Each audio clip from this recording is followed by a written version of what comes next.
Pilot और गहलोत की जोड़ी बनने से एक बार फिर से राजस्थान में गरमाई सियासत। एक तरफ जहां बीजेपी लगातार पायलट गहलोत की जोड़ी पर सवाल उठा रही है, तो वहीं पर अब आरएलपी प्रमुख हनुमान बेनीवाल ने भी जमकर हमला बोला है। आइए आपको विस्तार से बताते हैं कि हनुमान बेनीवाल ने आखिर क्या कहा।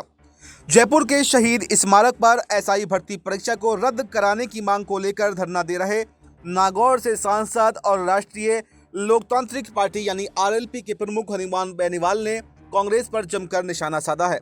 उन्होंने कांग्रेस की आंतरिक खींचतान को लेकर तीखा व्यंग्य किया है। उन्होंने कहा कि अशोक गहलोत खुद को दूल्हा मानते हैं और सचिन पायलट भी अब वही दावा करते हुए दिखाई दे रहे हैं। वही गमछे वाले यानी गोविंद सिंह डोटासरा भी पीछे नहीं है, क्योंकि उन्होंने ये कहा कि गोविंद सिंह डोटासरा भी कहीं ना कहीं सीएम कुर्सी के दावेदारों में से एक माने जा रहे हैं। बेनीवाल ने व्यंग्य को और धार देते हुए कहा कि कांग्रेस में कोई नहीं जानता कि असली दूल्हा आखिर कौन बनेगा।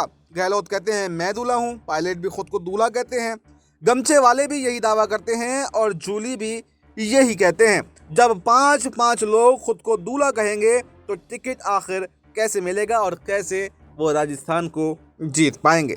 यानी उन्होंने अभी भी पायलट गहलोत की जोड़ी बनने के बाद भी कांग्रेस के आंतरिक कलह पर सवाल उठाए हैं। उन्होंने कहा कि ये दो एक भी हो गए तो अभी और भी ऐसे नेता हैं जो बगावती सुर कर सकते हैं और आने वाले चुनाव में गुटबाजी का शिकार हो सकते हैं। बेनीवाल यहीं पर नहीं रुके। उन्होंने बोला कि पांच पति तो द्रौपदी के हुआ करते थे, अब कांग्रेस की हालत भी वैसी ही हो गई है। इस बयान पर धरने में मौजूद लोगों ने जोरदार ठहाके भी लगाए। बेनीवाल ने कांग्रेस पर पुराने गठबंधन के दौरान पीठ में छुरा घोंपने का भी आरोप लगाया है। उन्होंने कहा कि कांग्रेस ने पहले आरएलपी के साथ में मिलकर काम करने का दिखावा किया और फिर उसे कमजोर करने की साजिशें भी रच डाली।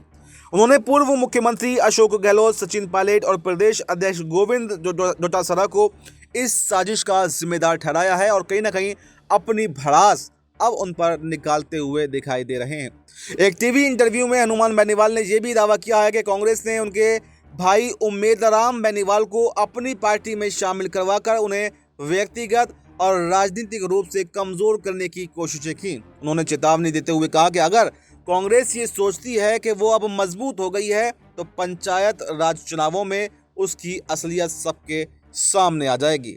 यानी कि मैंने जैसा आपको बताया कि पायलट गहलोत की जोड़ी से राजस्थान की सियासत गर्मा गई है और उनके पुराने सहयोगी हनुमान बेनीवाल भी अब उन पर सवाल खड़ा करें। तो ऐसे में एक सबसे बड़ा सवाल ये है कि क्या पायलट गहलोत साथ आ तो गए हैं, लेकिन क्या वाकई अभी भी राजस्थान के अंदर गुटबाजी है और इनके अलावा कोई और नेता भी क्या सीएम पद की दावेदारी में है या फिर अगले सीएम राजस्थान के सचिन पायलट ही होंगे। और आखिर पायलट गहलोत की जोड़ी से विपक्षियों के पेट में दर्द क्यों हो रहा है? कहीं ये उनकी बौखलाहट तो नहीं है? कहीं कांग्रेस मजबूत हो गई तो अब उनका क्या होगा, या फिर वाकई कांग्रेस के अंदर अभी भी सब कुछ ठीक नहीं है? इस पूरी रिपोर्ट पर आपकी क्या राय है? आपकी जो भी राय हो कमेंट बॉक्स में अपनी राय ज़रूर दें।